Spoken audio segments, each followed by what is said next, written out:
As artists begin to push for direct to consumer, a certain group of creators that are a staple in this music industry are about to lose big. And this may leave some producers feeling a little sick after this video is over.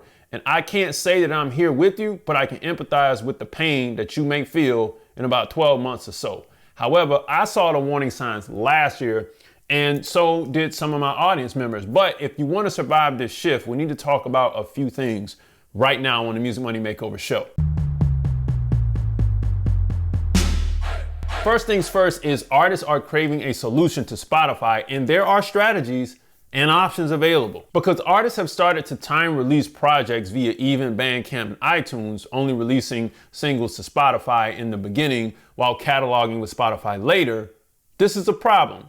Because as this behavior becomes the norm, right, type beat producers and all the beat leasing producers cannot track money made from these purchase interactions and transactions. On top of the original contract, there are no producer points included in lease agreements. In streaming 1.0, this could fly, but in streaming 2.0, this is a huge problem. Producers are going to have to move their strategy with the market or stand to lose a lot of money as time goes on. Producers may default to keeping things the same this year, but next year sometime, changes will have to be made, because if they aren't, well, you get the picture of what's going to happen. And if you don't, I'm about to express it to you. So lease contracts never asked for producer royalties because the lease price advanced the producer their royalties from the get-go.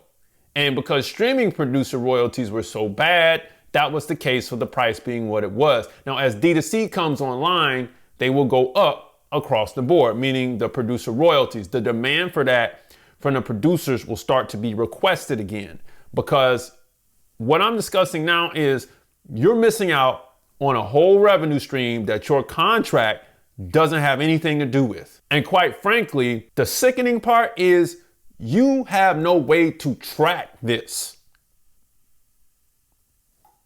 Let that sink in. I had to take that long pause because I needed to let you understand how dire this is about to be. Now, so everybody's not going to do D2C. Okay, we'll see. We'll see. Now, here's the next kicker. It's because subscription releases, just like producers have them, artists have them. And they ain't helping either.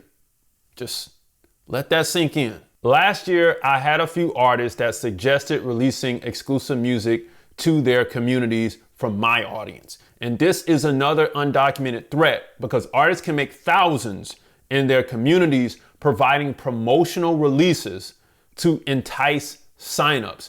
Though money isn't made directly for the music, it is made indirectly, and your tracks are the support for that revenue. At this point, there is nothing that you can really do. Even if you tried, you couldn't change this. So imagine a $35 track was purchased to support a community of people that makes this artist $3,500 a month or even $35,000 a month. The only fight is to put it in your contracts and hope that they don't do this. However, again, you never know unless you were in there. And all I'm saying is at least make the attempt to protect yourself in the contract. That's all I'm saying, bro. Like, there's nothing you can do in that fight, because if you don't have access to that community, you won't be able to see how many people access that. You won't be able to see how many people downloaded it. If someone leases your track and they're on a Substack, and this is how they got, but the Substack is a subscription, right? But they're making hella money off of the Substack subscription, but you can't tell how many people got the promotional album.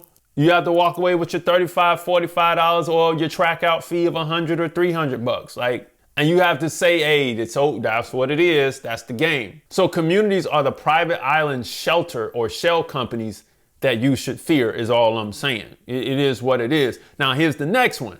AI generated beats, the left hook you never saw coming. This doesn't replace you, but it's going to change some. So check it out. As more and more artists can produce their own beats via AI, they won't need beat leases.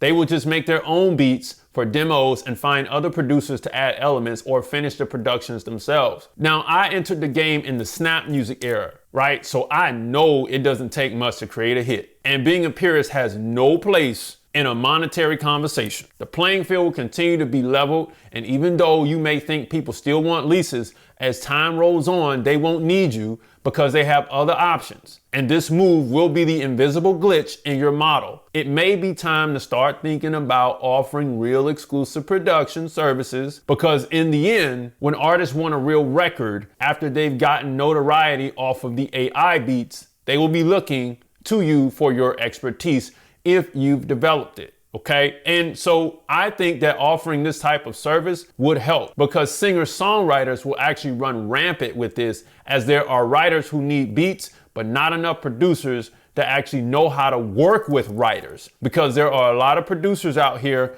who just simply make the beat and give it away as a beat maker, which is fine if that's what you want to do. But if you really want to become known as a real producer, then hey, you got to get in the game, man, and start working. So at some point, you should offer some type of exclusive service where there are checks and balances saying that you got to meet this threshold. You had to have done this. You got to have a BMI and or ASCAP account minimum with a publishing account to match up with it. And then from there, you got to have X amount of followers, X amount of monthly listeners. And then I can think about doing an exclusive production service agreement with you, right? Or we need to negotiate this with my tracks and my production style. Other than that, you can't get access to this. Something that you need to work out, right?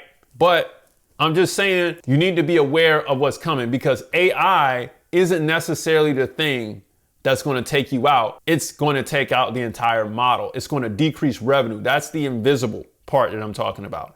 And you're like, man, revenue ain't kicking the way it used to. Yeah. And then when you find out what it is, it's like, but I didn't think. Nobody ever thinks when things are going down.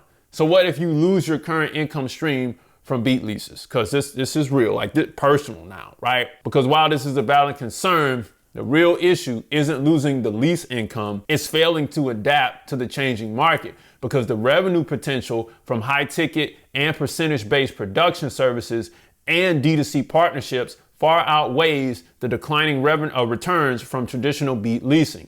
And this will take some work on your behalf to make this happen, but you gotta make this happen. Because what if transitioning to high ticket production services takes too long to generate income? You see what I'm saying? What if that I'm losing money, but then what if it takes too long? Listen, the fear of a slow transition isn't the real issue. The real challenge is managing your resources during the shift. And you can mitigate this by gradually building your high ticket client base while maintaining the current beat lease income that you have, creating a bridge between both business models. And if you avoid it, you'll be forced to make a desperate transition when beat leasing becomes unsustainable. So if you don't avoid it, you'll have established yourself in the new market before your competitors get there, before they even know what happened. You see what I'm saying? But then if you don't adapt fast enough with the speed that it's going to take with these industry changes, these are ones that I foresee, then the real challenge isn't about the adaptation at all. The speed of it. It's about taking strategic action now while you still have time. If you're not fast enough, you got to take advantage now, because many producers are paralyzed by the fear of change, but waiting too long to evolve your business model is far more riskier than making gradual adjustments today.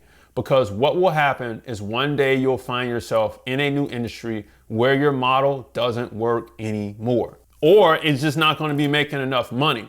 So here's what you can do. You can sell your customized high ticket production instead of bulk leasing, or you can use a combination of upfront fees, percentages, and your influence to create unique buy opportunities. It's going to be something brand new now. It's not going to be the same. And then you can get in the studio with artists and writers so you can build your brand and fan base. Don't just work behind the scenes. And then you need to monetize outside of artists by selling the things that you're already doing, right?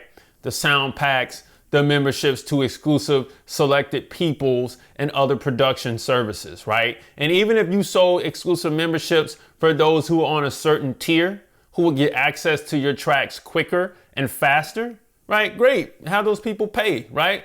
Hey, this is so that people who really are serious can get access to my tracks right now, exclusively months before everybody on the store gets it. And I'm quite sure some of you all have been doing this already, so this is nothing new. But if you haven't, seriously consider it, right? They'll sit in this folder for 3 months before they hit the store, just so you get the exclusives. And if you want that, I'm here for it.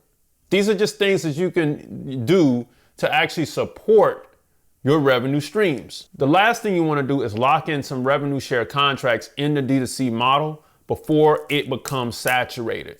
Or this is just going to happen anyway. But before it really takes off, you want to get that done because you're going to look like the person who is on top of that market. So this might be reserved for the people that you offer the exclusive production services to. They will get that. But I would highly consider either you giving people the permission to use it in the D2C stores and changing the language in the contract to make it very, very unfavorable if even releases are promoted, and if Bandcamp releases are promoted, then you can have a way for these releases. If you find out, let's say it does really, really well, and if for some reason it does well on Spotify, and you're like, that's your police point. If it does really, really well on Spotify, then you can say, oh, this was released on Bandcamp. I said you couldn't do that. This gives me ground for legal action. But again, what happens if they made $20,000, but then the $20,000 you're going after, or the producer royalty of, let's say, $700 isn't enough enough for the legal funds to cover that, so it doesn't make any sense to go at? What happens? Now, they just made a lot of money. They took $700 from you, but imagine how many other producers got that $700 taken from them. And then just multiply it by how many people you don't even know is doing what with your tracks. So I want you to join me in the Music Money Makers community every Monday at 7 p.m. Eastern Standard Time if you want to get more questions answered about this particular topic right here. And if you're in a position where you want to build your record label in 60 days or less, complete with funding sources, grab the 60-day record label course right now beneath this video. Catching the wave creates higher revenue potential through D2C partnerships and revenue shares. All right, this will happen so you can build sustainable long-term income streams. You catch this wave, you'll begin to develop high-ticket production services so you can command premium rates and attract serious artists. In addition to catching the wave, you got to take advantage of the sound packs and the memberships so you can reduce dependency on the beat leasing income. And then you can build direct relationships with artists and writers, right? So you can position yourself as an expert producer in the evolving market. But if you say, yo, you're not even a part of the producer community, bro, like what gives you grounds to speak on this? Let me tell you what's gonna happen if you miss this wave. You're gonna face rapidly declining income as artists shift to D2C platforms and AI generated beats, potentially losing 70% of your current revenue streams. And here's the thing, you know I'm not lying. Growing frustration and career stagnation as the industry evolves without you will lead to missed opportunities in high ticket production. And the difficult choice between making a desperate last minute move or transition when it's too late, or watching your business model crumble and become obsolete is going to be the end route of just saying, I'm going to keep leasing and doing type beats the way I've been doing it. I'm not going to worry about it. I'm telling you it's coming. And I'm speaking from a record label standpoint and how the purchase process goes. We don't care. We would rather not pay you producer royalties and pay you extra money to get everything on discount. So at the end of the day, the music industry landscape is shifting dramatically, and producers who relied on traditional beat leasing models are facing a critical turning point. With D2C platforms, AI generation, and changing artist behaviors reshaping the market, and those who recognize these warning signs and take action will position themselves for success in the evolving industry, while those who resist change risk being left behind. Music Money Makers, if you make music, you should always make money. Log on to musicmoneymakeover.com, jump into the all-new Music Money Makers community. Join me every Monday night at 7 p.m. Eastern Standard Time. Get your questions answered there. Grab the 60-day record label course beneath this video and get some of that funding that's in there. Get some money to fund your labels and your endeavors. Grab the free stuff. And guess what? Like, comment, share on this video, and I'll see you next time. Peace.